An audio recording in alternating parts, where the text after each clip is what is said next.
Retail king Kishore Biyani,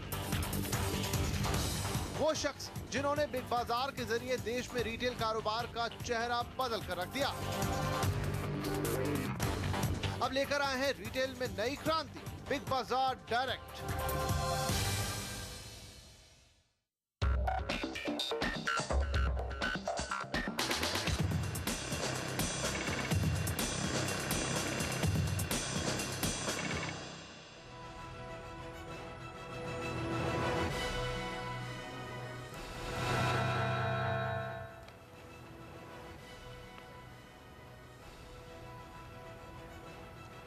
नमस्कार, new retail Mahakumbh में स्वागत है आपका। न्यू इसलिए क्योंकि जो मॉडल इस बार फ्यूचर ग्रुप के सीईओ किशोर बियानी लेकर आए हैं उससे पूरे रिटेल सेक्टर का चेहरा बदलने वाला है। हम बात कर रहे हैं बिग बाजार डायरेक्ट की। जी हाँ, पहले बिग बाजार के जरिए किशोर बियानी ने इस देश की शॉपिंग करने के तरीके को बदला और अब बिग बाजार डायरेक्ट के जरिए वो पूरे रिटेल सेक्टर को सिर्फ एक टैबलेट में समेटने की तैयारी में है। नमस्कार, आपके साथ मैं हूं विपिन भट्ट। नमस्कार, मैं हूं कविता थपलियाल। लेकिन हम आगे बढ़े इससे पहले आपको बता दें कि अगले 4 घंटे में हम आपके रिटेल कारोबार में सबसे बड़े बदलाव से आपको रूबरू कराएंगे।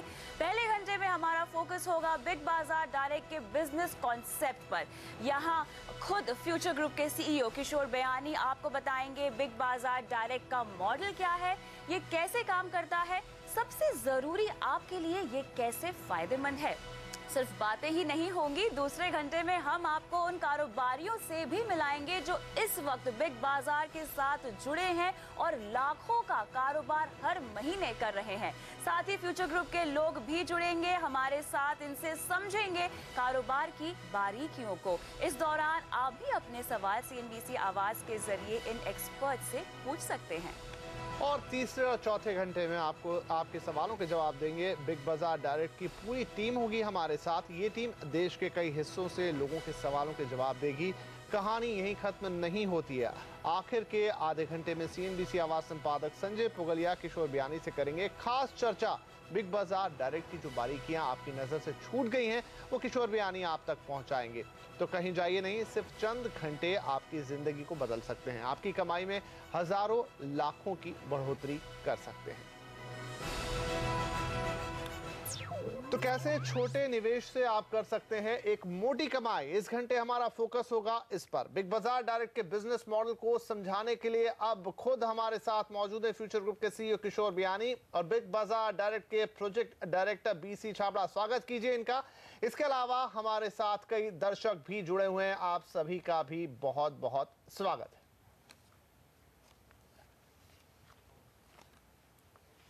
लेकिन हम आगे बढ़े इससे पहले समझ लेते हैं कि बिग बाजार डायरेक्ट है क्या।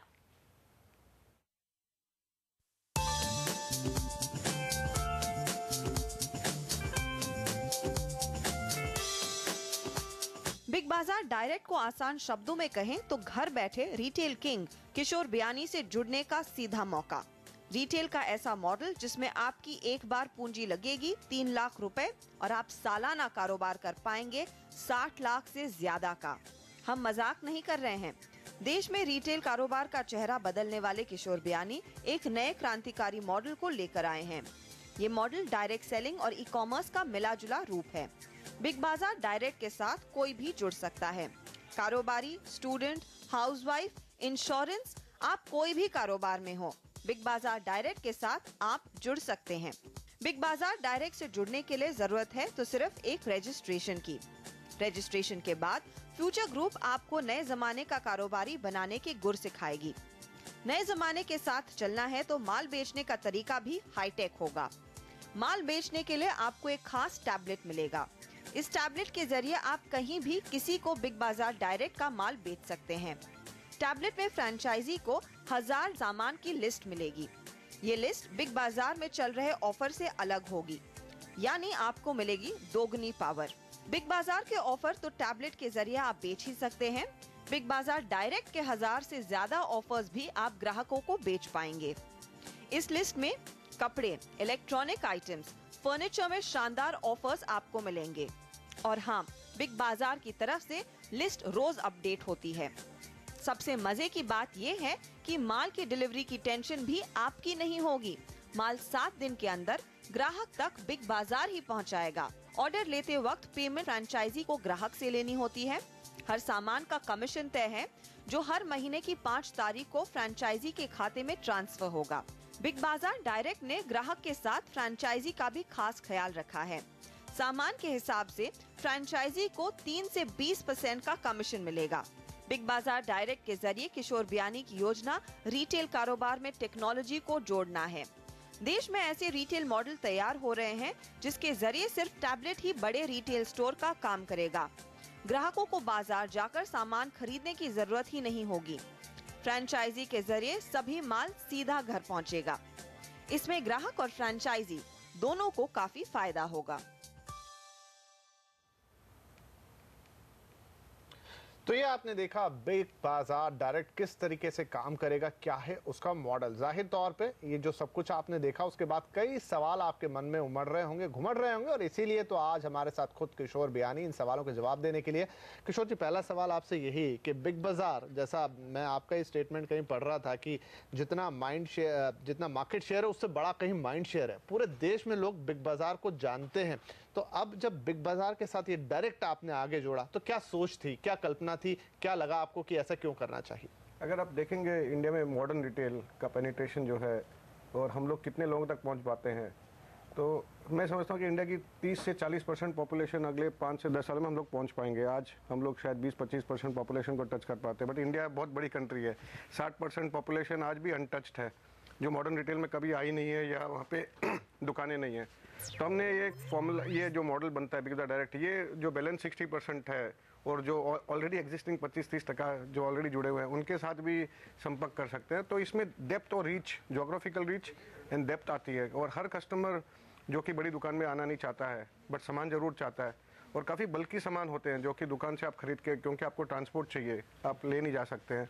तो एक ये ऐसा मॉडल है कि जिसमें हम लोग रीच बहुत फैला सकते हैं और कॉस्ट जो कस्टमर के लिए है बहुत कम कर सकते हैं, बिकॉज ऑफ द वॉल्यूम ये जो क्रिएट कर सकते हैं। ऑलरेडी बिग बाजार का सेल है, ऑलरेडी इसका सेल है।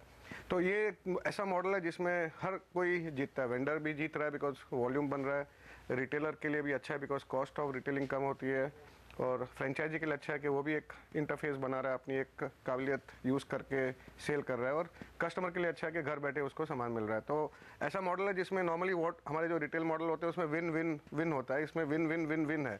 तो चारों लोग चेन के इसका जुड़ते हैं और सभी लोगों को फ़ायदा है। बियानी जी, यहाँ पर एक टैबलेट में आपने पूरे कारोबार को समेटा हुआ है। शानदार यूज है ई कॉमर्स का और डायरेक्ट सेलिंग का। ये अनोखा कॉन्सेप्ट आपने कैसे सोचा?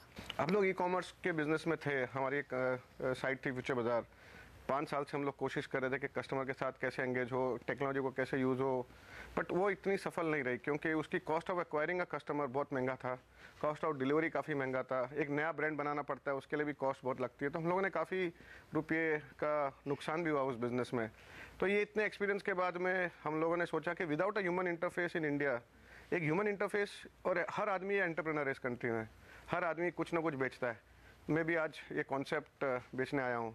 तो ये जो आइडिया है जहाँ पे ह्यूमन इंटरफेस का यूज़ होता है और टेक्नोलॉजी का यूज़ होता है, मैं समझता हूँ ये मिश्रण इंडिया के लिए बेस्ट आइडिया है। अगर आप यूएस जाएंगे वहाँ पे लोग टेक्नोलॉजी समझते हैं, वहाँ पे हर आदमी के पास क्रेडिट कार्ड है। इंडिया में क्रेडिट कार्ड की पेनिट्रेशन कम है, तो आप पैसा कैसे ही लेंगे? होम डिलीवरी में आपको अगर माल सही नहीं मिला तो आप किसके साथ इंटरेक्ट करेंगे? तो वहाँ पे एक फ्रेंचाइजी आ जाता है। तो ह्यूमन इंटरफेस विद टेक्नोलॉजी, हमने सोचा कि ये इंडिया के लिए बेस्ट आइडिया होगा। जी चलिए, तो किशोर जी आपसे मैं और सवाल आगे लेता हूं, लेकिन छाबड़ा जी से इस बीच आपके पास आता हूं। फ्रेंचाइजी जो शब्द इसमें आ रहा है, वैसे तो हम सब जानते हैं फ्रेंचाइजी का मतलब क्या है, लेकिन अगर मैं खास तौर पे बिग बाजार डायरेक्ट के लिए बोलूं फ्रेंचाइजी, उसे आप कैसे समझाएंगे? फ्रेंचाइजी हमारे यहाँ मीनिंग कि हम एक एंटरप्रेन्योर के साथ है। जैसा किशोर जी की एक सोच थी कि भाई जो मैं कर सकता हूँ उसको दूसरे भी कर सकते हैं, कोई भी कर सकता है।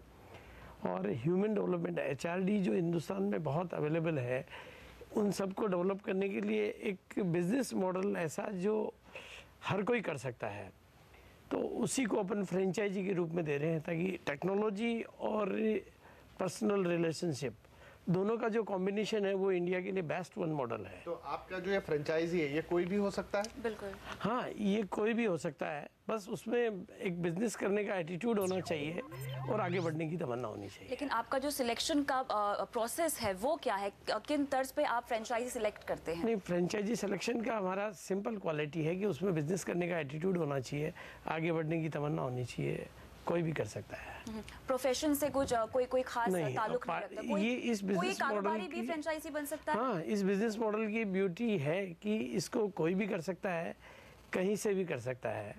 और इसकी एक ब्यूटी ये है कि हम इसमें फ्री होके भी कर सकते हैं इसको, और इसमें फुल इन्वॉल्व होके भी कर सकते हैं। फ्री भी रह सकते हैं और इन्वॉल्व भी हो सकते हैं। जितने टाइम के लिए मैं अपने आप को फ्री रखना चाहता हूँ मैं फ्री भी है, क्योंकि टैबलेट मेरी एक दुकान है, तो मैं उस दुकान का मुझे कोई सेटर अप डाउन नहीं करना है।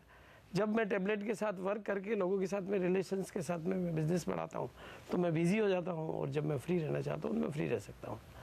तो क्योंकि मेरी रनिंग कॉस्ट नहीं है तो मेरे लिए फ्री रहना ईजी भी है। जी, तो आपसे यहाँ पर फ्रेंचाइजी को हम और ज़्यादा डेप्थ में समझेंगे, कुछ चीज़ों को और उठाएंगे, लेकिन किशोर जी आपसे मैं पूछना चाहता हूँ, आपका एक स्टेटमेंट हमने पढ़ा, if it works it will be bigger than big बाजार। तो इसमें दो चीज़ें, एक इफ़ है और दूसरा बिगर है, क्या कहेंगे आप? एक्चुअली एक नई चीज़ होती है तो उसमें हमेशा इफ्स और बट तो होते ही हैं। मैं आपको एक सिंपल उदाहरण देता हूँ। हमारी एम्बिशन है कि 50,000 फ्रेंचाइजी हम लोग 3 या 4 साल में चालू करेंगे। एम्बिशन तो 1 लाख की है, बट 50,000 में समझता हूँ हम लोग ऑल इंडिया लेवल पे पहुँच जाएंगे 3 से 4 साल में। एक फ्रेंचाइजी जो अभी हम लोगों ने जो प्रोटोटाइपिंग की है, एक फ्रेंचाइजी नॉर्मली 50-60 लाख का बिजनेस, साल का 5-6 लाख का बिजनेस करने लग गए काफ़ी फ्रेंचाइजी। तो 60-70 लाख का बिजनेस अगर आप उसको मल्टीप्लाई करते हैं, 50,000 फ्रेंचाइजी एक्टिव है और 50 लाख 60 लाख का बिजनेस करते हैं तो 30,000 करोड़ का बिजनेस होता ही है। बिग बाजार आज भी 10,000 करोड़ का बिजनेस है। तो मैं नहीं समझता हूँ बिग बाजार में इतनी रिटेल स्पेस इंडिया में अवेलेबल है कि मैं 30,000 करोड़ 4 साल में कर सकता हूँ। शायद बिग बाजार 20,000 पे पहुंचेगा, ये 30,000 पे पहुंच सकता है। तो ओवरऑल बिजनेस मॉडल 50,000 करोड़ का बन सकता है ऑन पीस ऑफ पेपर। अभी हमारी एग्जीक्यूशन क्षमता है, हमारे साथ जो लोग जुड़ेंगे उनकी क्षमता है। हम लोग इंडिया के जितने एंटरप्रेन्योर उनकी पावर यूज़ करके बिजनेस बनाना चाहते हैं। तो एक नई सोच है, एक नया एम्बिशन है, बट एक्साइटिंग है। बट इसमें इफ और बट जरूर है, क्योंकि काफ़ी कुछ वेरिएबल्स हैं, काफ़ी कुछ चीज़ें हम लोगों को मालूम नहीं है। प्रोटोटाइपिंग भी कर रहे हैं, टेस्टिंग भी कर रहे हैं, हर चीज़ समझ रहे हैं, नई नई चीज़ें उभर के आएंगी। तो हम लोग जितना एंगेज कर रहे हैं फ्रेंचाइजी के साथ, कस्टमर के साथ, उसके साथ सीख रहे हैं। हम लोगों ने 15 साल में बहुत कुछ सीखा है। प्रोडक्ट के बारे में सीखा है, कंजम्पशन के बारे में सीखा है, लोगों के एस्पिरेशन के बारे में सीखा है। नई सोच आएगी टेक्नोलॉजी के साथ। टेक्नोलॉजी की अपनी अपनी चैलेंजेस हैं, लोगों के अपने अपने, जब और भी मार्केट में डीप जाएंगे उनकी आकांक्षाएं अलग होंगी। तो आई थिंक हम लोग कितना लर्न कर पाते हैं, हम लोग कैसे एग्जीक्यूट इसको कर पाते हैं, उससे ही ये शायद ये बड़ा बिग बाजार से बन सकता है। पर एक बिग बाजार का हिस्सा है, तो हमारे लिए बिग बाजार और ये दोनों एक बराबर है। इसके ब्रांड में एक डायरेक्ट वर्ड घर बैठे जुड़ा हुआ है, बाकी सभी कुछ बिग बाजार यहीं पर मैं समझना चाहूंगी। खैर एम्बिशियस तो आप हमेशा ही रहते हैं अपने हर प्लान के लिए, वो हमने देखा है। खासतौर से डिटेल में इनोवेशन की बात करें तो आप तो परफेक्ट एग्जांपल हैं ही। लेकिन अगर मैं सिनर्जीज के बारे में आपसे पूछना चाहूँ तो बिग बाजार का कितना फायदा यहाँ पे बिग बाजार डायरेक्ट को मिलेगा? फ्रेंचाइजी किस तरह से बिग बाजार को रिलेट करके उसकी ब्रांडिंग का फायदा, उसका फायदा बिग बाजार डायरेक्ट में ग्राहकों को पहुंचाएगा? एक्चुअली जब हम लोगों ने ये मॉडल का सोचा तो हमारा सबसे बड़ा रिस्क फैक्टर था बिग बाजार का ब्रांड हम लोग दे रहे हैं, क्योंकि अगर ये ब्रांड का मिसयूज होता है तो उसका इम्पैक्ट बिग बाजार पे आता है। फिर हम लोगों ने देखा कि एक फ्रेंचाइजी सिलेक्शन प्रोसेस, जैसे छाबरानी ने बताया कि हमने एक तरीका ढूंढा है कि कैसे फ्रेंचाइजी के साथ डील करेंगे, कैसे हमारे ब्रांड को प्रोटेक्ट करना है। क्योंकि बिग बाजार का सोर्सिंग है, आज भी इंडिया के हम लोग मतलब मोस्ट ऑफ द प्रोडक्ट में हाईएस्ट सेलर हैं। वेदर आप कोई भी प्रोडक्ट ले लीजिए, क्लोथिंग ले लीजिए, बेडशीट ले लीजिए, टॉवल ले लीजिए, टूथपेस्ट ले लीजिए, तो हमारे पास स्केल है और इसकी स्केल साथ में जुड़ती है तो शायद हम लोग जो प्राइस लेवल पे बेच रहे हैं उससे नीचे बेच पाएंगे काफ़ी कुछ चीज़ें। तो ये बिग बाजार का सोर्सिंग स्ट्रेंथ है, बिग बाजार का ब्रांड का एक अपना स्ट्रेंथ है, बिग बाजार की अपनी एक मैनेजमेंट टीम है जो नॉलेज है इतने सालों की, वो एक है। तो ये सबका हम लोग यूज़ कर रहे हैं, बट एक रिस्क भी है, बट कैलकुलेटेड रिस्क है। जी, तो ये रिस्क कैसी रही छाबड़ा साहब? आपने जो आपका सेंट्रल वेयर हाउस फैसिलिटी है नागपुर में, वहाँ पर एक पायलट किया जहाँ तक हम जानते हैं, तो किस तरीके का रिस्पॉन्स आपको मिला? Response this is a win win game. मेरी एंगल से ये मार्केट में एक्सेप्ट होने में कोई, हमेशा क्या होता है कि कोई भी नया जब ट्रेंड आता है तो 1% पॉपुलेशन होती है जो उसके लिए डेयर करती है, 2% पॉपुलेशन थोड़ा उनके साथ चलती है, 97% पॉपुलेशन होती है जो ट्रेंड्स को फॉलो करती है। तो जो चैलेंजेस जो भी रहता है वो एक ट्रेंड्स को सेट करने तक रहता है, और जो नया मॉडल होता है नेचुरली हमारे को कुछ सिखाता है और we are in learning mode. हम हर चीज़ से सीखते हैं। हर नया फ्रेंचाइजी हमारे लिए एक ट्रेनिंग स्कूल है, तो वो हमें बहुत सारे एक्सपीरियंस देता है और उसकी वजह से हम आगे बढ़ते हैं। हर फ्रेंचाइजी के साथ हम लोग अपना पर्सनल रिलेशनशिप इसलिए बहुत अच्छे तरीके से रखते हैं कि उसके यहाँ से जो रियल लर्निंग आ रही है वो हमारे लिए बहुत इम्पोर्टेंट है। लेकिन मैं इसमें बहुत कम रिस्क समझता हूँ, क्योंकि जो डिस्कवरी होती है कुछ जब एक प्रोसेस से गुजरते हैं वो इसको रिफाइन करती है। पर लॉन्ग टर्म में जब भी नए मॉडल आते हैं, अगर उनमें पहले से कुछ बेटरमेंट्स हैं और इसमें पहले से बेटरमेंट है, होम डिलीवरी है, प्राइस फैक्टर्स है, इंडिया में जो बिजनेस पोटेंशियल है, एंटरप्रेन्योरशिप जो है वो बहुत अनलिमिटेड है। यहाँ पर एक्स्ट्रा इनकम और एक्स्ट्रा प्रॉफिट, ये additional profit point and additional brand point, ये इंडिया की हर बिजनेस को ज़रूरत है, हर घर को ज़रूरत है, हर फैमिली को ज़रूरत है और हर एंटरप्रेन्योर को ज़रूरत है। वो इस मॉडल में पूरा भरपूर है, तो इसलिए इसकी पोटेंशियलिटी अनलिमिटेड है।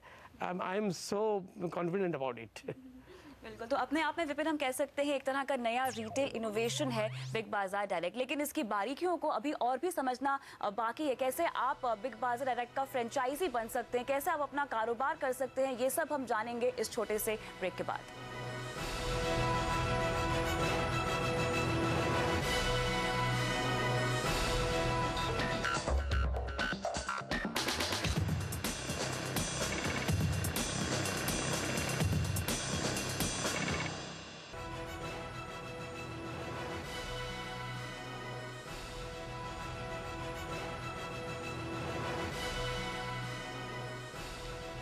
न्यू रिटेल महाकुंभ में आपका एक बार फिर स्वागत है, जहां पर आज हम बात कर रहे हैं कि कैसे बिग बाजार डायरेक्ट एक रिवॉल्यूशन लाने की तैयारी में है रिटेल के मार्केट में। कैसे रिटेल की पिक्चर को देश के अंदर बदलने जा रहा है, किस तरह से नया कंसेप्ट इवॉल्व हो रहा है। किशोर बियानी और छाबड़ा जी दोनों हमारे साथ बने हुए हैं। हम इसके अंदर और जाएंगे, किशोर जी और छाबड़ा साहब जानेंगे कुछ बारीकियां, लेकिन उससे पहले किशोर जी, कोई भी जब कंसेप्ट की शुरुआत होती तो बीज कहीं पहले पड़ चुका होता है, कुछ छोटी सी चीज से शुरुआत होती है। एक चीज हमने और पढ़ी कि आपकी जो सुपुत्री हैं अश्नी, उन्होंने कुछ 4-5 साल पहले एक छोटा सा कुछ एक प्रयास किया था जो लगभग इसी लाइंस पे था और आपने अब उसे पंख दे दिए हैं। बिल्कुल, हम लोग, हमारी एक आइडियाज एंड इनोवेशन टीम है जो अश्नी देखती है, उसमें हम लोग काफ़ी एक्सपेरिमेंट करते हैं। तो हम लोगों ने एक ATM करके बिग बाजार के साथ में एक ATM दुकानें बनाई थी जिसमें खाली बेस्ट डील्स और बिग बाजार बेचते थे। उसके बाद उसी को टेक्नोलॉजी यूज़ करके हमने एक डोंबिवली में दुकान खोली। उस टाइम टेक्नोलॉजी इतनी इवॉल्व नहीं थी जितनी आज हो गई है, तो वो दुकानें बहुत अच्छी चली जी। डील्स के बाहर दुकानों की लाइन लगती थी, तो हमने सोचा कि आइडिया, जब टेक्नोलॉजी भी आ गई है, सब कुछ हो गया है, तो दोनों का मिश्रण करके हमने उस आइडिया को आज आगे बढ़ाया। फिर भी हमने प्रोटोटाइप किए हैं, टेक्नोलॉजी पे काम किया है काफ़ी कुछ। तो आइडियाज़ तो रोज़ आएंगे। अल्टीमेटली रिटेल बिजनेस इतना डिफिकल्ट नहीं है। अल्टीमेटली हम सामान कस्टमर को बेच रहे हैं और टेक्नोलॉजी का यूज़ कर रहे हैं और ह्यूमन इंटरफेस का और एंटरप्रेन्योरशिप को यूज़ कर रहे हैं। अल्टीमेटली बिजनेस वही है, it's a distribution business of products. Product बेचने हैं, सही प्राइस होने चाहिए, कस्टमर को देने हैं। तो टेक्नोलॉजी का यूज़ हो रहा है, कभी बड़ी दुकानों का यूज़ होता है, लेकिन इसकी चर्चाएं बहुत होती है, बट बिजनेस सिंपल है। क्योंकि आप टिके हुए हैं, लेकिन हमने कई और बड़े नाम है जिनको वापस अपनी दुकान समेटते हुए देखा। बट कंज्यूमर बिजनेस में it's like a Friday movie release है। कस्टमर को अच्छा लगेगा, आपके पास आएंगे, कस्टमर को अच्छा नहीं लगेगा, उनके पास ऑप्शंस बहुत है। हम लोगों को भी अपना काम करना है, परफॉर्मेंस देना है, बाकी लोग भी आएंगे। ई कॉमर्स बिजनेस आज भी हो रहा है और मैं समझता हूँ ये ई कॉमर्स से कम 10 ज़्यादा गुना पावरफुल है, क्योंकि इसमें ह्यूमन इंटरफेस है और टेक्नोलॉजी का यूज़ भी है। आज ई कॉमर्स की इतनी चर्चाएं हैं, बट मैं समझता हूँ कि ओवरऑल आप रिटेल मॉडल वर्ल्ड में देखेंगे, वेदर सभी लोग फिजिकल इंफ्रास्ट्रक्चर बना रहे हैं, फिजिकल वाले लोग डिजिटल में जा रहे हैं, डिजिटल वाले लोग फिजिकल में जा रहे हैं, तो दोनों का कन्वर्जेंस हो रहा है। और मैं समझता हूँ इंडिया में हम जो कर रहे हैं, शायद ये मॉडल वर्ल्ड में जाएगा। बिल्कुल, जैसे कि आपने ई कॉमर्स का यहाँ पे जिक्र किया, 10 टाइम्स पावरफुल तो लग ही रहा है ये ई कॉमर्स से कहीं ज़्यादा, लेकिन क्या आगे चल के आपको लगता है कि आप ई कॉमर्स के अलावा और भी कोई सब्स्टिट्यूट यहाँ पे लाएंगे जहाँ पे ह्यूमन इंटरफेस के साथ कुछ एक्सपेरिमेंट करने की कोशिश की जाएगी? आज की तारीख में तो हम जो विजुअलाइज कर पा रहे हैं, बट टेक्नोलॉजी इतनी जुड़ने वाली है, अपना लाइफ डिजिटल हो चुकी है। आज 4 स्क्रीन के सामने 60% ऑफ अपनी लाइफ निकल जाती है। तो ये स्क्रीन के माध्यम से काफ़ी कुछ काम होगा, वेदर मोबाइल स्क्रीन ले लो, टेलीविजन स्क्रीन ले लो, कंप्यूटर की स्क्रीन ले लो, टैबलेट की स्क्रीन ले लो। आई थिंक जिंदगी स्क्रीन पे निकलनी है, तो शॉपिंग भी स्क्रीन पे हो सकती है। बिल्कुल, लेकिन छाबड़ा जी यहाँ पे फ्रेंचाइजीज पे थोड़ा सा बात करते हैं। कैसे बन सकते हैं हम फ्रेंचाइजी, क्या क्या करना होगा इसके लिए? नहीं, फ्रेंचाइजी बनने का जो प्रोसेस है वो भी उतना ही सरल है जैसा बिजनेस मॉडल सरल है। 3 लाख का एक इनिशियल इन्वेस्टमेंट है। इससे पहले हम फ्रेंचाइजी बनने का सारा प्रोसेस उनका, वो इन्वेस्टमेंट में से 1 लाख का उसका नॉन रिफंडेबल सिक्योरिटी है, 1 लाख उसका वर्किंग कैपिटल है, जो रनिंग कैपिटल कह सकते हैं, जिसका उसका बिजनेस ट्रांजैक्शन होता है, और 1 लाख जो सेटअप है, उसका सेटअप का कॉस्ट है। 3 लाख रुपए का पेमेंट करके कोई भी आदमी एग्रीमेंट साइन कर सकता है। हम लोग फ्रेंचाइजी बनाने में अपनी थोड़ी सी सिलेक्शन प्रोसीजर रखते हैं। उसके बाद में उसका एक इनिशियल हम लोग ट्रेनिंग करते हैं, उसका 2 दिन का कंप्लीट ट्रेनिंग, जिसमें उसको टेक्नोलॉजी के साथ में पूरा ट्रेनिंग, प्रोडक्ट की training, marketing training and operation को लेके कंप्लीट ट्रेनिंग। उसका 2 दिन की ट्रेनिंग के बाद हम लोग अपनी टीम के साथ उसकी लॉन्चिंग करवाते हैं, ताकि उसकी लॉन्चिंग, मेरा अपना मानना रहता है कि जिसकी शुरुआत बहुत अच्छी होती है वो हमेशा के लिए चलता है। इसलिए शुरुआत पे हमारा पूरा फोकस रहता है कि हम अपने पूरे सपोर्ट के साथ में, बैकएंड पे पूरी सर्विसेज एंड सपोर्ट के साथ में अपनी पूरी टीम के साथ में उसकी लॉन्चिंग करवाते हैं, जैसे ताकि उसका एक बिजनेस एटीट्यूड भी पक्का तैयार हो, और वो अपने जो रिलेशंस होते हैं 100, 200, 500, उनके साथ में जब उसकी ओपनिंग होती है और फर्स्ट डिलीवरी जब लोगों के घरों में पहुंचती है, तो उनके लिए एक थ्रिल और एक्साइटमेंट होता है कि नया मॉडल से उनके घर पर डिलीवरी पहुंची है।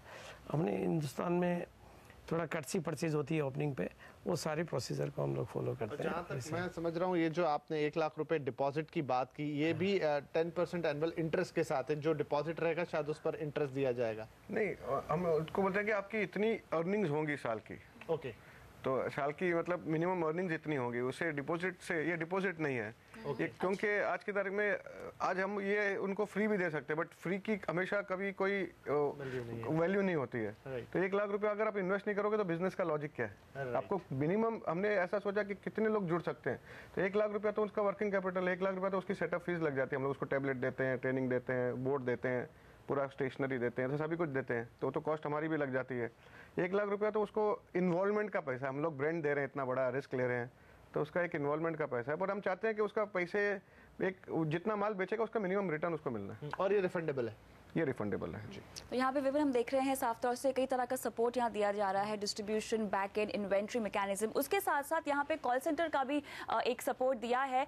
बिग बाजार डायरेक्ट ने यहाँ पे कॉल सेंटर्स भी सेटअप किए हैं। कॉल सेंटर यानी वो जगह जहाँ फ्रेंचाइजी या ग्राहक कोई भी दिक्कत होने पर सीधे पहुँच सकते हैं, और वो भी 1 या 2 नहीं, पूरे 3 तरीके से।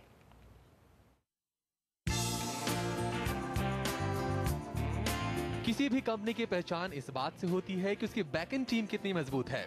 बैकएंड टीम यानी वो कुछ खास लोग जो ग्राहक या कंपनी से जुड़े लोगों की दिक्कतों को चुटकी बजाते ही दूर कर देते हैं। इसी मोटो को ध्यान में रखते हुए बिग बाजार डायरेक्ट ने खास कॉल सेंटर तैयार किया है। इस कॉल सेंटर का मुख्य उद्देश्य ग्राहकों और फ्रेंचाइजी की हर दिक्कत को तुरंत दूर करना है। कोई भी ग्राहक या फ्रेंचाइजी इस कॉल सेंटर में फोन, ईमेल या फिर सीधे बात करके पहुंच सकता है। ग्राहक या फ्रेंचाइजी की किसी भी शिकायत पर तुरंत सुनवाई होती है और परेशानी का तुरंत हल निकाला जाता है।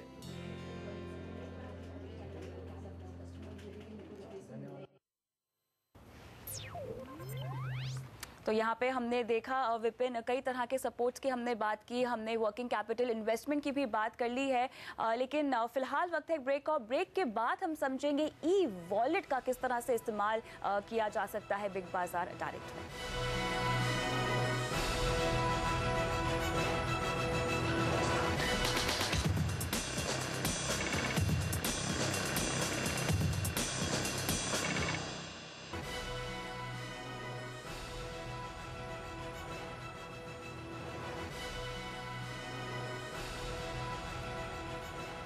न्यू रिटेल महाकुंभ में आज हम चर्चा कर रहे हैं रिटेल इनोवेशन जो की है किशोर बयानी ने। बिग बाजार डायरेक्ट पर ये चर्चा हो रही है, जहां पर खुद हमारे साथ किशोर बयानी मौजूद है और प्रोजेक्ट डेवलपर मिस्टर छाबड़िया भी इस चर्चा में है। बयानी जी, अब हम बात करते हैं डिस्ट्रीब्यूशन की। बिग बाजार का जो डिस्ट्रीब्यूशन है, जो वेयरहाउस नेटवर्क है, हम सब जानते हैं बहुत ही स्ट्रांग है, लेकिन जब बिग बाजार डायरेक्ट की बात करते तो क्या किसी तरह की खास इन्वेंट्री मैनेजमेंट आपने किया है खास इसके लिए?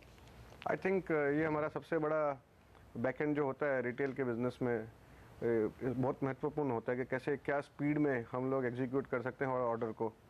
तो फिलहाल तो हम लोगों ने 6 से 7 दिन बोला है, बट हमारी कोशिश ये रहेगी लॉन्ग टर्म में, जब टेक्नोलॉजी और एडवांस होगी, हम लोग बेहतर होंगे। अभी भी हम लोग 3 दिन में डिलीवरी कर लेते हैं, हम लोग चाहते हैं कि 24 घंटे में डिलीवरी कैसे हो लॉन्ग टर्म में। तो हम लोगों ने एक नेटवर्क बनाया है, वेयर हाउसिंग डिज़ाइन बनाई है, फुलफिलमेंट सेंटर जिसको बोला जाता है टेक्नोलॉजी के शब्दों में। क्योंकि पहले हम लोग B2B करते थे, हमारे माल दुकानों में जाते थे, अब माल सिंगल पीस कस्टमर के पास जाना है, तो उसके लिए नई क्षमताएं चाहिए। आप कितने ऑर्डर एक दिन में प्रोसेस कर सकते हैं? अगर आप अमेज़ॉन देखेंगे तो शायद वो millions of orders per day process करते हैं। उनके पास इतनी काबिलियत रहती है कि उनके जो स्पेशल दिन होते हैं, उनके जो बड़े दिन होते हैं, उनमें करोड़ों ऑर्डर्स पर डे प्रोसेस करते हैं। तो हम लोग भी वो क्षमता बना रहे हैं कि कैसे में भी 1 करोड़ ऑर्डर एक दिन में शायद 5 सालों में हम लोगों को सर्विस करने पड़ेंगे। तो 1 करोड़ आप समझ सकते हैं सिंगल डिलीवरीज, अगर उसके लिए क्या क्षमताएं बिल्ड करनी पड़ेगी। तो इसमें नई टेक्नोलॉजी चाहिए। हम लोगों ने एक 3 वेयर हाउस सेट करेंगे। हमारे फर्स्ट वेयर हाउस सेट हो चुका है नागपुर में, तो वहाँ से अभी सर्विसिंग हो रही है। टेक्नोलॉजी हम लोग ने जो नागपुर में बिग बाज़ार का जो सेंट्रल वेयर हाउस है वो भी नागपुर में है। शायद वो इंडिया का सबसे मॉडर्न वेयर हाउस जिसको बोलते हैं कंज्यूमर लॉजिस्टिक्स में, with lot of automatic picking system, scanning system. वहाँ पे भी हम लोग मिलियंस ऑफ पीसीज रोज हैंडल करते हैं। शायद 15 लाख से 20 लाख पीसीज हम लोग रोज के हैंडल करते हैं वहाँ पे भी। तो क्षमताएं बना रहे हैं, ये धीरे धीरे बनेगी। बट वर्ल्ड में ये टेक्नोलॉजी आ चुकी है जहाँ पे सिंगल पीस डिलीवरी लोग हर part of the world market में कर रहे हैं। और इंडिया में भी काफ़ी लोगों ने, ई कॉमर्स वाले लोगों ने काफ़ी अच्छा काम किया इसके ऊपर। हम लोग भी सीख रहे हैं और हम लोग ने भी ये फुलफिलमेंट सेंटर बनाए हैं। जी जी, तो बियानी जी यहाँ पर जिस चीज़ की बात कर रहे हैं, नागपुर में जो फैसिलिटी की बात कर रहे हैं, हम कहेंगे बिग बाजार का दिल है। तो आइए आपको सीधे लेकर चलते हैं बिग बाजार के इस दिल यानी वेयर हाउस सेंटर में। जैसे दिल पूरे शरीर को खून सप्लाई करता है, वैसे ही फ्यूचर ग्रुप के डिस्ट्रीब्यूशन सेंटर से बिग बाजार डायरेक्ट के फुलफिलमेंट सेंटर तक सामान सप्लाई होता है। यह है नागपुर में मौजूद फ्यूचर ग्रुप का डिस्ट्रीब्यूशन सेंटर। ये डिस्ट्रीब्यूशन सेंटर दुनिया में मौजूद बड़े डिस्ट्रीब्यूशन सेंटर्स की तरह ही हाईटेक और बड़ा है।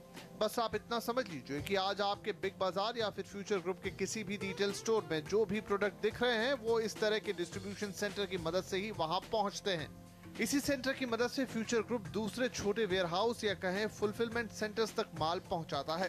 4.5 लाख स्क्वायर फीट में फैले इस सेंटर में सिर्फ 200 लोग काम करते हैं और ये लोग रोज 5 लाख प्रोडक्ट को मैनेज करते हैं। इसी डिस्ट्रीब्यूशन सेंटर से बिग बाजार डायरेक्ट के फुलफिलमेंट सेंटर तक सामान सप्लाई होता है। यहाँ भी बिक्री के आधार पर माल 2 हफ्ते पहले आता है और इसी फुलफिलमेंट सेंटर से फिर माल आपके घर तक पहुँचता है। बियानी जी, ये तो वेयर हाउस की बात हो गई, इन्वेंट्री मैनेजमेंट का जो आपने बंदोबस्त किया उसकी बात हो गई, लेकिन समझना चाहेंगे प्रोडक्ट मिक्स के बारे में। जो फ्रेंचाइजी अपने ग्राहकों को बेचेंगे वो किस तरह का प्रोडक्ट मिक्स होगा बिग बाजार डायरेक्ट में? अरे हम लोग अभी एक रेंज बनाए 1000 प्रोडक्ट्स की, 1000 ऑफर्स की। बट मैं समझता हूँ ये प्रोडक्ट जुड़ते जाएंगे और बिग बाजार में जितने सामान बिकते हैं एक दिन सभी प्रोडक्ट ये टैबलेट पे अवेलेबल रहेंगे। तो हम लोग ये जो सोच रहे हैं जिसमें वॉल्यूम, जिसमें कस्टमर को चीज़ की खास ज़रूरत हो और आज आसानी से मिलते नहीं है सामान, वो सामान हम लोग दे रहे हैं। जिसको सामान ले जाने में कठिनाई भी होती है। आज हमारा one of the highest selling product Chhabra ji बताएंगे कि पिलोज हैं, तकिए हैं। आज आपको 4 पिलोज खरीदने तो आप लेके कैसे जाएंगे अगर आपके पास खुद की गाड़ी नहीं हो? तो हम वो आपके घर पहुंचाते हैं। बेस्ट पिलोज, बेस्ट क्वालिटी और वो प्राइस में जो आप उम्मीद नहीं कर सकते हैं। एक हमारा एक मॉपर है जो कि टेक्नोलॉजी लेड मॉपर है, आप घर साफ करने के लिए। आई थिंक वो सेकंड हाईएस्ट सेलिंग प्रोडक्ट होगा। वो आप इतना बड़ा है कि आपको उसको घर ले जाने में भी तकलीफ होती है। ऐसे काफ़ी सामान है जो कि नए हैं, नई चीज़ें हैं जो घर की एकदम खास ज़रूरत है। वो एक लिस्ट बनाई हम लोगों ने और हम लोग लिस्ट जोड़ते जा रहे हैं। जैसे कस्टमर के रिस्पॉन्स आ रहे हैं, जो चाहिए अल्टीमेटली हम सब कुछ देंगे। हमारे पास सब कुछ है। तो क्या हम कह सकते हैं कि जो भी कुछ बिग बाजार में मिलता है वो यहाँ भी मिलेगा बिग बाजार डायरेक्ट में? बिल्कुल मिलेगा। एंड आज जैसे जैसे लिस्ट, जैसे जैसे डिमांड आती जाएगी हम हर प्रोडक्ट अवेलेबल करते जाएंगे। लेकिन बिग बाजार अपनी डील्स के लिए, अपनी प्राइसिंग के लिए सबसे ज्यादा जाना जाता है। तो क्या बिग बाजार डायरेक्ट में भी हमें वो प्राइसिंग और वो डील्स मिलेंगी ग्राहक? मैं ये सोच रहा हूँ कि बिग बाजार डायरेक्ट बिग बाजार को हेल्प करेगा और प्राइसेस लो करने में। जी छाबरा साहब, यहाँ पर आपसे जो बात हो रही है कि आप पूरी लिस्ट लेकर आएंगे उसमें और सारा सामान उस टैबलेट के अंदर डाल देंगे, बेचेंगे। आपको क्या लगता है कि जब ग्राहकों की तरफ से आप सोचते हैं तो जो ऑर्डर करने का जो क्राइटेरिया रहता है कि ग्रोसरी पहले दिमाग में आती है, उसके बाद कोई बड़ा प्रोडक्ट आता है, फिर टीवी फ्रिज जैसे प्रोडक्ट आते हैं, तो वो एक क्राइटेरिया क्या रहेगा? आपको क्या लगता है सबसे ज़्यादा वॉल्यूम कहाँ से निकलेंगे? एक्चुअली में जब इनिशियल लेवल पे फ्रेंचाइजी पहली बार साथ में बैठता है तो उसको सबको ये लगता है ईजी सेल सबको पहले दिखाई देती है कि ग्रोसरी, उसको लगता है कि ग्रोसरी होगी तो कस्टमर ऐड होगा। लेकिन जैसे जैसे वो काम करता है और उसको ट्रेनिंग मिलती है तो उसको समझ में आता है कि जिन प्रोडक्ट्स जो इनोवेटिव प्रोडक्ट जैसा सर चर्चा कर रहे हैं कि जैसे मैजिक मॉप है, इस तरह से इनोवेटिव प्रोडक्ट्स को हम लोग डील करते हैं। तो इनोवेटिव प्रोडक्ट्स को डील करने का सबसे बेटर वे है ये हिंदुस्तान के आम आदमी तक वो प्रोडक्ट जो इंटरनेशनल मार्केट में काम कर रहे हैं उनको लोगों के घरों तक पहुंचाने का, क्योंकि उनमें प्रोडक्ट नॉलेज की थोड़ा ज़रूरत होती है। और जो बिग बाज़ार के मॉडल में प्रोडक्ट नॉलेज पे उतना अधिक काम नहीं किया जा सकता, क्योंकि वहाँ फुटफॉल इतना ज़्यादा रहता है। यहाँ पर्सनलाइज्ड मार्केटिंग होने की वजह से ऐसे प्रोडक्ट जो इनोवेटिव हैं, जिनमें कुछ क्रिएशंस हैं, जिनमें कुछ साइंस है, जिनमें कुछ टेक्निक्स है, जिनमें कुछ डेमो की ज़रूरत होती है, वो प्रोडक्ट्स पे फ्रेंचाइजी ऑटोमेटिक डाइवर्ट होता है। और आज ऐसा प्रैक्टिकली हो रहा है कि वैसे प्रोडक्ट पे फ्रेंचाइजी काम कर रहा है, जिसे हम इनोवेशंस कह सकते हैं। और उसी की वजह से इस मॉडल के थ्रू वो नए प्रोडक्ट लोगों के घरों में पहुंच रहे हैं जिनकी उन घरों को जरूरत है। यानी आपका कहना यहाँ है कि ये ई कॉमर्स से ऐसे एक कदम आगे हो जाता है कि ई कॉमर्स में आप किसी वेबसाइट पर कोई प्रोडक्ट देखते हैं, उसके बारे में पता नहीं कितना समझते नहीं समझते, लेकिन यहाँ एक ह्यूमन इंटरफेस होगा जो समझाएगा कि देखिए ये इसकी वैल्यू है। बिल्कुल बिल्कुल, उसका प्रैक्टिकल यूज करके हम तो प्रैक्टिकली फ्रेंचाइजी को ट्रेनिंग में 3 चीज पहले बताते हैं। यूजफुल, पहले खुद भी यूज करो, एंड नॉलेजफुल, तो you will be the successful. तो यूजफुल और नॉलेजफुल हम फ्रेंचाइजी को ट्रेनिंग में बनाते हैं। हमारा ट्रेनिंग प्रोसेस है बराबर, जिसमें हम ये उसी की वजह से इस इनोवेटिव प्रोडक्ट तो काम क्या करते हैं। फ्रेंचाइजीज के पास कुछ प्रोडक्ट स्टोर्ड रहेंगे? अगर किसी ग्राहक को आके देखना होगा, फॉर एग्जांपल अगर कंज्यूमर ड्यूरेबल लेना हो या मोबाइल फ़ोन लेना हो, तो क्या वो जाके देख पाएगा फ्रेंचाइजी के पास? कुछ फ्रेंचाइजी हैं जो प्रोडक्ट खरीद के अपने पास रखना चाहते हैं, और हम लोग शुरुआत में हम ज़्यादा इंकरेज नहीं करें, बट फिर भी कुछ लोग चाहते हैं, हम लोग उनको इंकरेज भी कर रहे हैं। बट हमारी कॉन्फिडेंस बिल्ड होती है उस फ्रेंचाइजी पे, फिर उसको हम इंकरेज करते हैं, क्योंकि अननेसेसरीली उसका वर्किंग कैपिटल इन्वॉल्व होता है। बट कुछ फ्रेंचाइजी इतने कॉन्फिडेंट होते हैं, एंटरप्रेन्योर होते हैं, कि वो खुद ही खरीद के रख लेते हैं सामान। बिल्कुल। अब जैसे कि हम देखते हैं डायरेक्ट सेलिंग है, जैसे कि टपरवेयर है, एवॉन है, यहाँ पर जो एजेंट्स होते हैं इन्हें बोनसेस मिलते हैं काफ़ी सारे उनकी परफॉर्मेंस के बेसिस पर। तो यहाँ पर बिग बाजार डायरेक्ट के फ्रेंचाइजी को किस तरह से आप रिवॉर्ड देते हैं या किस तरह की कमीशंस देते हैं? हमारे यहाँ मल्टी लेवल मार्केटिंग है नहीं कि कोई के सेल पे किसी और को कमीशन मिलना है, वैसे सिस्टम है नहीं। ये तो डायरेक्ट फ्रेंचाइजिंग मॉडल है जो कि नॉर्मली रिटेल में प्रचलित होता है। तो हम जो सामान बेचता है उसके ऊपर कमीशन मिलता है। It's a straight trading transaction. हमारे यहाँ वो कमीशन का सिस्टम और मल्टी लेवल का सिस्टम नहीं है। तो लेकिन सर यहाँ पर एक प्रश्न आता है, वो ये कि आपके क्योंकि जो मॉडल में फ्रेंचाइजी बहुत इंपॉर्टेंट रोल प्ले कर रहा है, तो उसको आपको मोटिवेट तो करना होगा। और आपके जो फ्रेंचाइजी हैं वो ऑलरेडी या तो कोई किराना शॉप वाला है, कोई इंश्योरेंस करने वाले हैं, या कोई मेडिकल स्टोर वाले हैं, ना कुछ अपना काम कर रहे हैं। तो वो एक्स्ट्रा मोटिवेशन फिर आप उनको कैसे दें? प्रोडक्ट एवरी मॉर्निंग हम लोग कोई ब्रॉडकास्ट करते हैं कि आप आज ये बेचेंगे तो आपको ये एक्स्ट्रा कमीशन मिलेगा। तो ये एवरीडे का एक्साइटमेंट क्रिएट करना पड़ेगा। एवरीडे इंसेंटिव जैसा, एवरीडे इंसेंटिव एक्साइटमेंट है। प्रोडक्ट बेच के ही कमाना है। किसी और के प्रोडक्ट के बेचने पे आपको कमाई नहीं होनी है। आपको खुद को बेचना है और आपको कमाना। हम आपको काफी मोटिवेशन देते हैं, हर सुबह एक नया मोटिवेशन देंगे हम आपको। अच्छा, आप बात कर रही थी कविता ई वॉलेट की। ई वॉलेट समझना चाहेंगे यहाँ पे छाबड़ा जी आपसे। जो 1 लाख रुपए का जो उसका बैलेंस है वो एज ए मोबाइल के टॉपअप की तरह से यूज़ होता है। वो जितना उसका बिजनेस है, जैसे 1 लाख का जो उसका है, ये हमने देखा है कि प्राय तो पहले दिन की जो ओपनिंग होती है उस दिन का वो वैलेट उनका खाली हो जाता है। वो वापस उसमें रिफिल कर सकते हैं जितना उनको हो जाएगा। हाँ, वो वही वहाँ पे बैंक अकाउंट में जमा करा देंगे, उनका अकाउंट क्रेडिट हो जाएगा। तो कोई मिनिमम कोई अमाउंट है जहाँ तक उसके नीचे आपको नहीं जाने देना है ई वॉलेट को? वो जीरो भी हो सकता है। हाँ, मतलब उसका बैलेंस होना चाहिए। जैसे उसका वैलेट खाली हुआ है, जैसे बैंक अकाउंट को हम लोग यूज करते हैं कि कितना मेरा बैंक में बैलेंस है, सेम द प्रोसेस। तो मान लीजिए मैं फ्रेंचाइजी हूँ, इन्होंने मुझसे कुछ सामान खरीदा और उसका पेमेंट मुझे दे दिया, वो मेरे ई वॉलेट में से कट जाएगा और ये जो कैश मुझे दे रहे हैं वो मेरी जेब में आ जाएगा। और उस पे फिर जो मेरा इंसेंटिव है वो महीने की किसी एक तारीख में वापस मेरे अकाउंट में क्रेडिट होगा। यही सिस्टम है।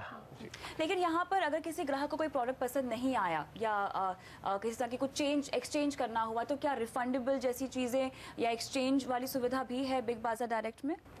हमारे यहाँ 7 days no question asked return policy है। सो मतलब आपसे कुछ सवाल नहीं, कोई जवाब नहीं। अगर आपको पसंद नहीं आया या किसी तरह का आपके पास खराब या डैमेज प्रोडक्ट पहुंच गया तो आप उसे नो क्वेश्चन सब कुछ आ गया रिटर्न कर सकते हैं। और वो भी फ्रेंचाइजी के थ्रू ही होगा या डायरेक्ट वो भेजेगा? उसको केवल कॉल सेंटर पे नंबर डायल करना है जिस तरह से डिलीवर हुआ उसी तरह से वापस। मतलब अच्छा काम करेगा फ्रेंचाइजी, लेकिन कोई दिक्कत है तो वो बिग बाजार संभाल लेगा।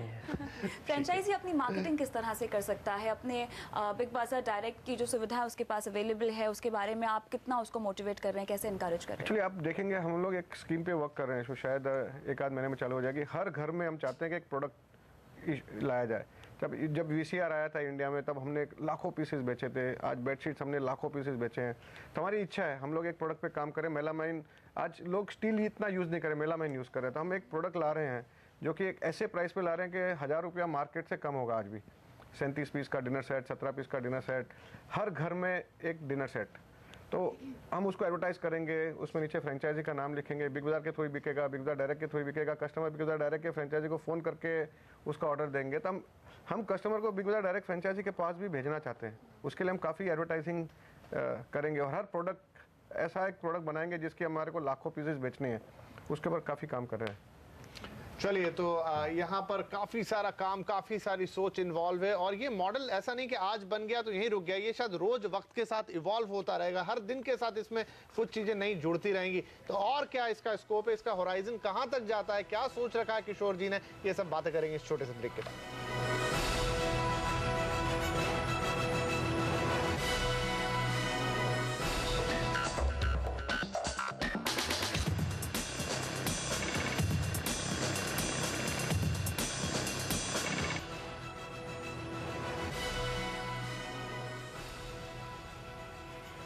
न्यू रिटेल महाकुंभ में बात हो रही है बिग बाजार डायरेक्ट की। ये रिटेल इनोवेशन ब्रेन चाइल्ड है किशोर बयानी जी का, जो कि हमारे साथ मौजूद है स्टूडियो में, और साथ ही हमारे साथ प्रोजेक्ट डेवलपर मिस्टर छाबड़िया भी हैं, छाबड़ा जी भी हैं।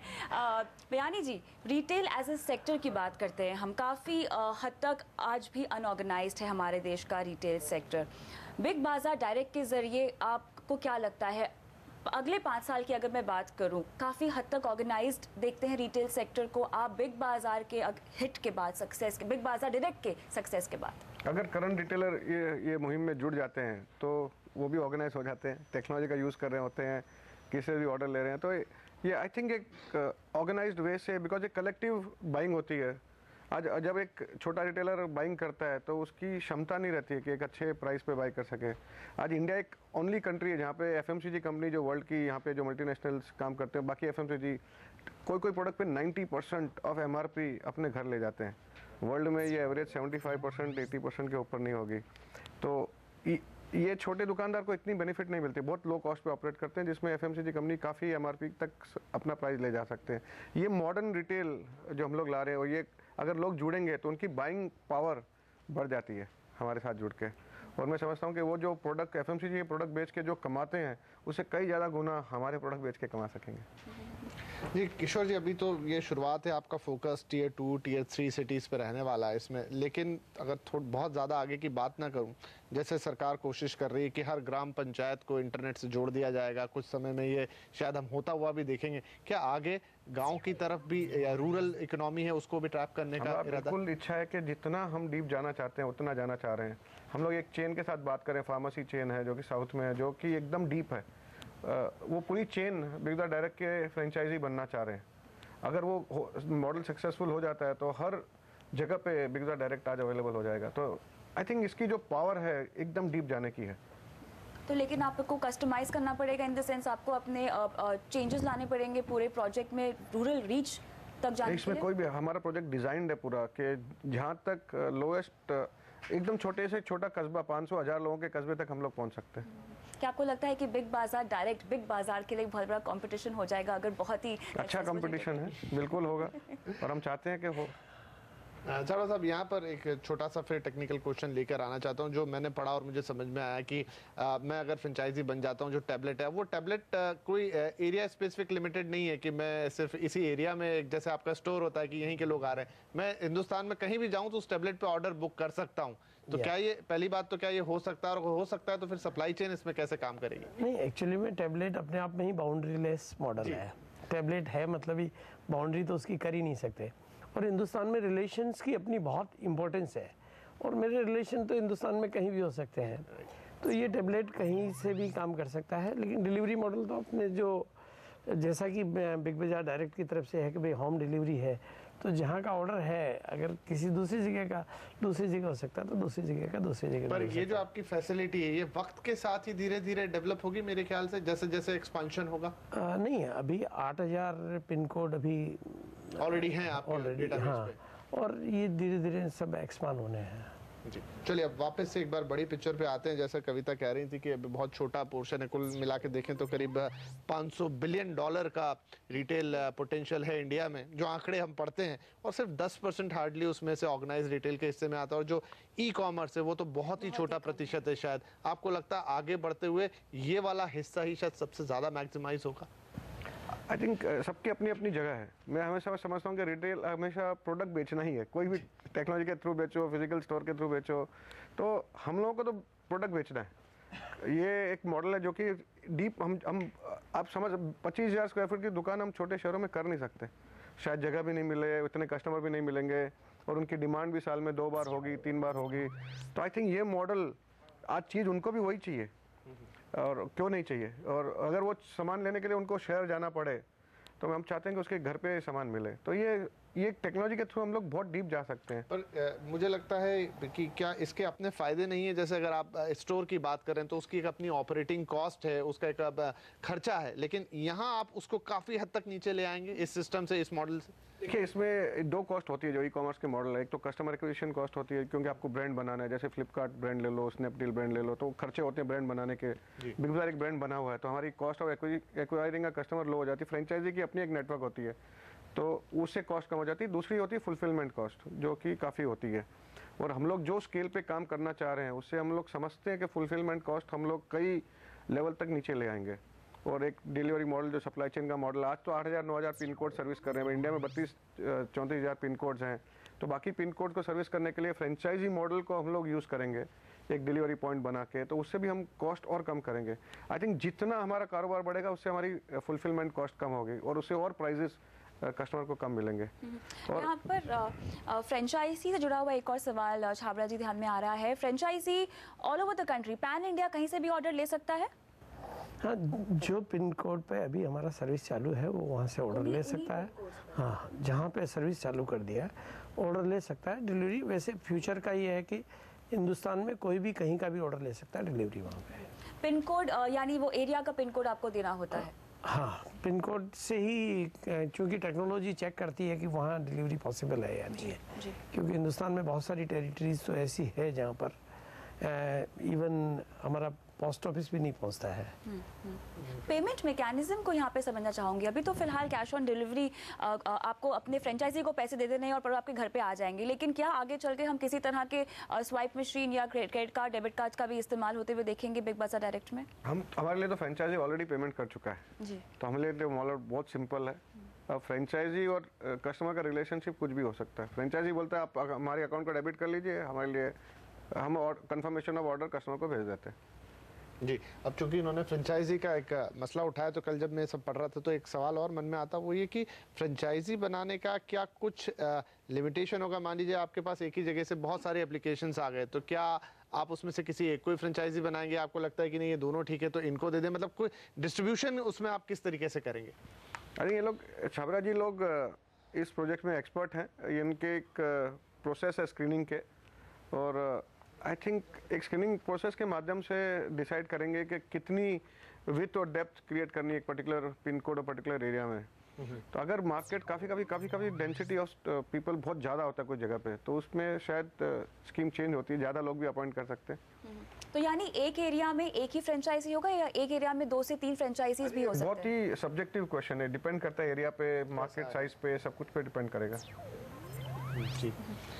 तो यहाँ पर अब हमने देख लिया कि किस तरीके से फ्रेंचाइजी काम करेगा, किस तरीके से बिग बाजार डायरेक्ट काम करेगा। आगे बढ़ते हुए जब हम इसमें चलते हैं तो आपको लगता है, जैसा मैंने अभी थोड़ी देर पहले कहा भी था, कि ये मॉडल शायद ऐसा ना रहे, इसमें आप डे टू डे बेसिस पे एक्सपीरियंस के आधार पे बदलाव होते हुए देखते रहेंगे? नेचुरली है, कोई भी चीज़ डेवलप होती है दुनिया में, कुछ भी ऐसा नहीं है जो जिस दिन शुरुआत हुई हो लास्ट में भी वो वैसा ही रहा हो। हर चीज़ में इवॉल्वमेंट तो आता ही है, और वो जो भी आता है वो बेटरमेंट के लिए होता है, क्योंकि वो उसको करने के दौरान जो लर्निंग हुई होती है, उस लर्निंग को अगर हम ऐड नहीं करेंगे तो वो तो बात ठीक भी नहीं है। तो होना है पहले से कुछ बेटर। विनीत जी, अगर देखेंगे हमारे यहाँ संतोष देसाई जी जो हैं, जो कि सोशल कमेंटेटर हैं इंडिया के, वो एक हमेशा चीज़ बोलते थे, technology reduces only two things, one is space and one is time. अगर आप देखेंगे हमने बिग बाजार जो डायरेक्ट मॉडल है, अगर रिटेल की स्पेस को एक टैबलेट में डाल दिया और स्पीड जो टाइम है एनीथिंग का वो एकदम कम हो गया। I think technology has to be used to reduce space and time, and जो हम लोग ये मॉडल से पूरा हम लोग कर रहे हैं। बिल्कुल, तो बयानी जी हम कह सकते हैं कि जैसे हम LIC के एजेंट्स देखते हैं पूरे देश में फैले हुए हैं, वैसे बिग बाजार डायरेक्ट के फ्रेंचाइजीज भी हम पूरे देश में देखेंगे। बिल्कुल, हमारी वही एस्पिरेशन है, क्योंकि LIC एक रोल मॉडल है। अगर आप देखेंगे तो जब हम देखते हैं कि इंडिया के टॉप सर्विस ब्रांड में किसका नाम आता है, LIC, SBI, फिर तीसरा नाम हम हमारा भी देखते हैं, तो हम समझते हैं कि LIC की जो नेटवर्क है आज इंडिया में अनपैरेलल्ड है, एंड वैसी नेटवर्क तो एक कोई किसी की ड्रीम होती है। बिल्कुल, और आपको बहुत बहुत शुभकामनाएं आपके इस सपने के लिए। तो Vipin, Big Bazaar direct as a concept, as an innovation क्या है वो तो हमने अब समझ लिया। जी हाँ, बिल्कुल, और यहाँ पर इस बातचीत को तो हम यहीं विराम देंगे, लेकिन इस घंटे के आगे आप कहीं मत जाइए, क्योंकि अगले घंटे में यहाँ पर हमारे साथ जुड़ रहे हैं कुछ ऐसे फ्रेंचाइजी जो पहले से बिग बाजार डायरेक्ट के साथ जुड़े हुए हैं और हर महीने लाखों का कारोबार कर रहे हैं, तो उनसे करेंगे विस्तार से चर्चा। फिलहाल किशोर जी और छाबा जी, आपका बहुत शुक्रिया कि आपने इस चर्चा में हमारे साथ आए और इतनी सारी वैल्यूएबल बातें लोगों को बताई बिग बाजार डायरेक्ट के बारे में। Thank you so much, thank you.